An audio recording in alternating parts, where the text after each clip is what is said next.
Robin's gay. And I'm not talking about Howard Stern's having a black woman on the show so he could be racist and soften it. That was a great strategy, right? It's like, Robin, I need you on the show. We have great chemistry. And also, it kind of helps when I drop N-words here and there. I'm not talking about Robin. I'm not talking about black Robin. I'm talking about white, privileged Robin. We all thought he was a privileged, white, straight vigilante. Boy, were we wrong. Robin, okay, is the new LGBTQ hero, which is what we need right now, okay?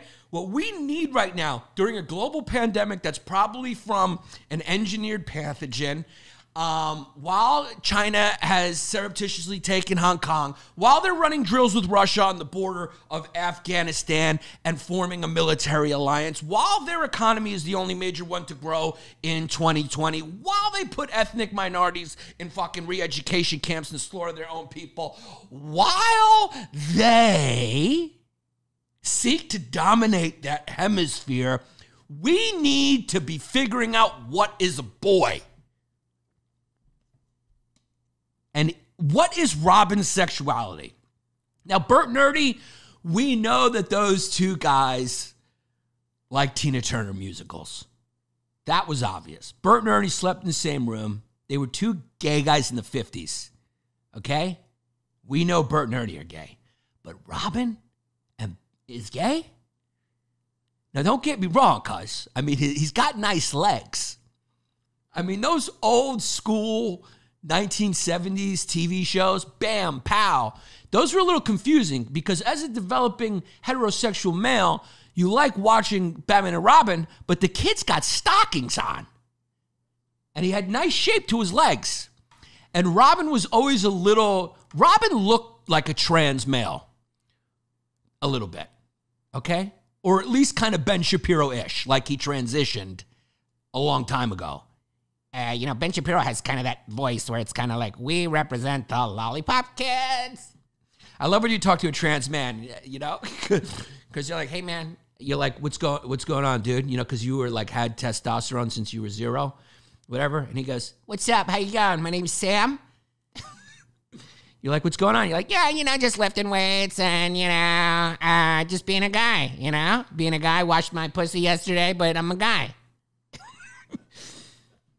I respect all pronouns.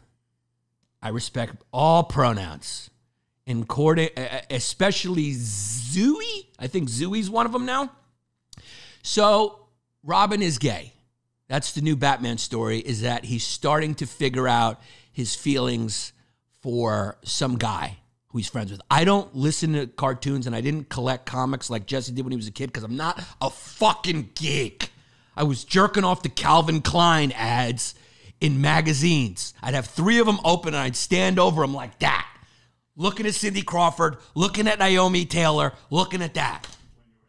When I was 8, I was yanking out fucking air because I'm a disturbed individual. No, I wasn't. Probably, I'm 8 or 9. I'm Greek, dude. We're born with like a need to do weird things. But that's supposedly the writer of the next Robin Batman story is that he comes out as gay, which there'll be a movie. I can't wait for that movie. Who's going to play it? Kevin Spacey in his comeback. Oh, Elliot Page will be Robin, dogs. I mean, what a better fucking... Dude, you should be a casting director. Elliot Page shows up. What's going on, Batman? Batman, what do we got? We got a problem? You know what I'm talking about? That, like, you ever hear Buck Angel talk? Like, any trans man's always like, what are you looking at? What are you looking at? What are you looking at? So Elliot Page will be fucking Robin in the next one.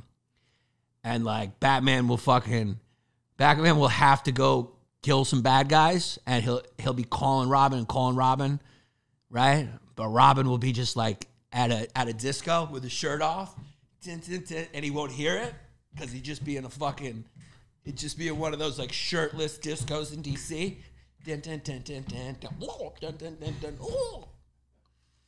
Gay guys, God, being gay, you just get laid more. It has a lot of advantages.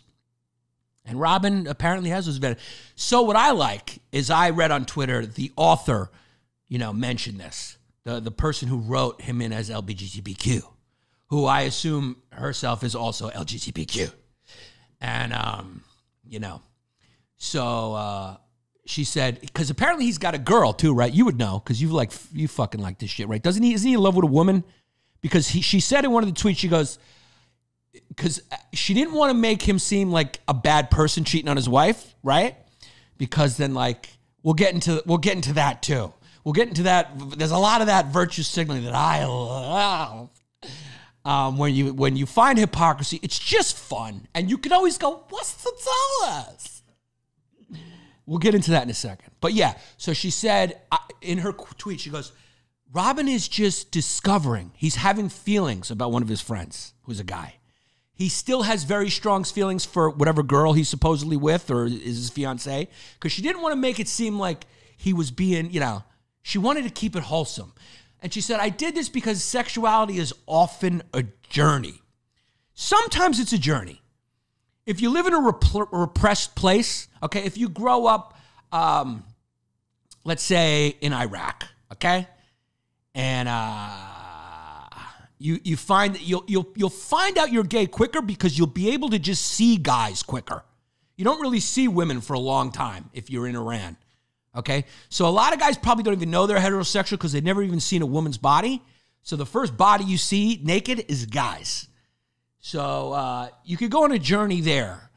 But the sexuality journey is usually for people who are gayer. They go on a journey because they come up in a straight world and they're like, wait a second, my boys are looking at this and I'm looking at my boys. So I'm looking at my boys, look at that. So that's a journey. And you figure out, I'm different than the rest of the boys because, gays are always the minority because nature set it up that way, or else we'd have no people. It would just be one big fucking techno party that went nowhere. Right? But if you're straight, the journey goes a little something like this. You get a hard on, you start putting it in between your two mattresses with Vaseline, or like me, you stick your dick in a Vicks Vapor Rub jar to see if it burns. True story. You do weird stuff, right? You and your boys get together, you all jerk off together, you share porn. It's a pretty simple, stupid journey. You put your fingers in each other's faces and go, check out these fumes. Alicia, 93. That's a good year. Guys like to sniff each other's fingers like sommeliers sniff the first sip of a fine French wine. That's Jessica. Freshman year. Nice fumade. And we always did two. Nobody ever holds up one, because you always do two. And that was back in the day where we just pushed forward. We didn't hook and pull. If you haven't seen the Kelsey Cook episode, I tell you, I explain how I used to just poke elevator buttons and not hook and pull. I learned how to hook and pull from a porno. So the people who say pornos are bad, I learned that from a French guy in a porno who hooks and pulls. You don't hook too hard. You just jackhammer it. I'm off the rails. So anyway, she said she didn't want Robin. Robin still has feelings for that woman. They're legit. He goes, the writer says, his feelings for her are legit.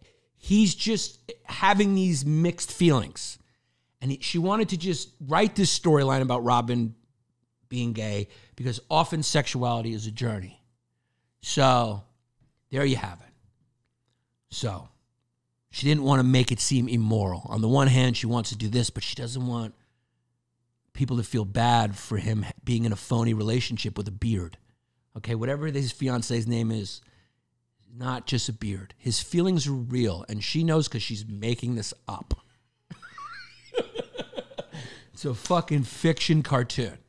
She's making this up to push through this agenda that this superhero is gay just so LGBTQ people can feel empowered that they too can be effeminate, tiny squeak sidekicks to the white man, Batman. I guess Batman couldn't be black. Because right there, it would just be a slur. Wesley Snipes walks in, you call him Batman, you're being like, yo, dog, what the fuck is up with that?